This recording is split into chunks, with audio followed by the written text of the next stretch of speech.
नमस्कार, स्वागत है आपका हमारे चैनल शंकरा शिवयुग पर। मित्रों, आज दिनांक 21 मार्च दिन मंगलवार को चैत्र मास की अमावस्या है। मंगलवार के दिन पड़ने के कारण इस अमावस्या को भौमवती अमावस्या और भूतड़ी अमावस्या भी कहते हैं। ऐसी मान्यता है कि इस दिन नकारात्मक शक्तियाँ सक्रिय हो जाती हैं, इसलिए इस दिन सुनसान जगह या शमशान के पास से नहीं निकलना चाहिए। पितरों को तृप्त करने के लिए इस दिन विशेष पूजा विधिवत करनी चाहिए और चैत्र अमावस्या की कथा भी पढ़नी चाहिए। चैत्र अमावस्या की पौराणिक कथा। पौराणिक कथा के अनुसार एक नगर में एक राजा रहता था। उसके राज्य के लोग और उसका परिवार सभी सुखी जीवन व्यतीत कर रहे थे। राजा की रानी बहुत ही धार्मिक विचारों वाली थी। राजा के महल के सामने एक साहूकार की हवेली थी। उस साहूकार की पत्नी से रानी की घनिष्ठ मित्रता थी।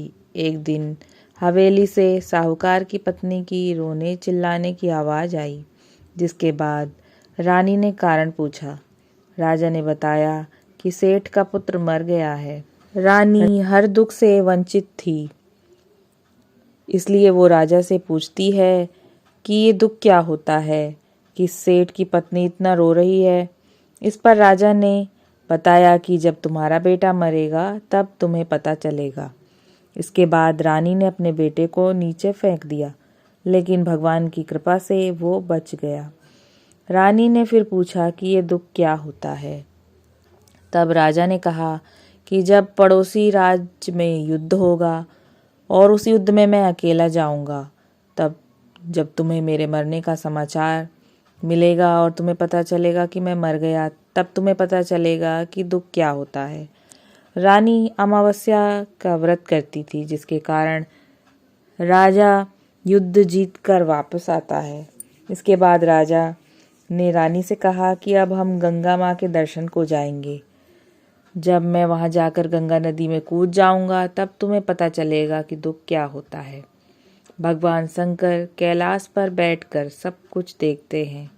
उन्होंने माता पार्वती से कहा कि मैं तुम्हें सुखी आत्मा के दर्शन करवाता हूँ।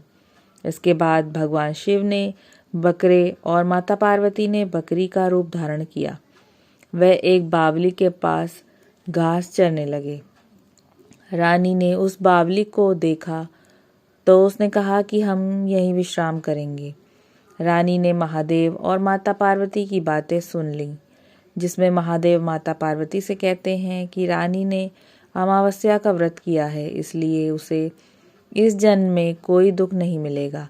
इसके बाद रानी को सब कुछ समझ आ जाता है और वह राजा को सारी बात बताती है। ऐसा माना जाता है कि अमावस्या का व्रत रखने से इंसान के सभी दुख संकट दूर हो जाते हैं। हर हर महादेव।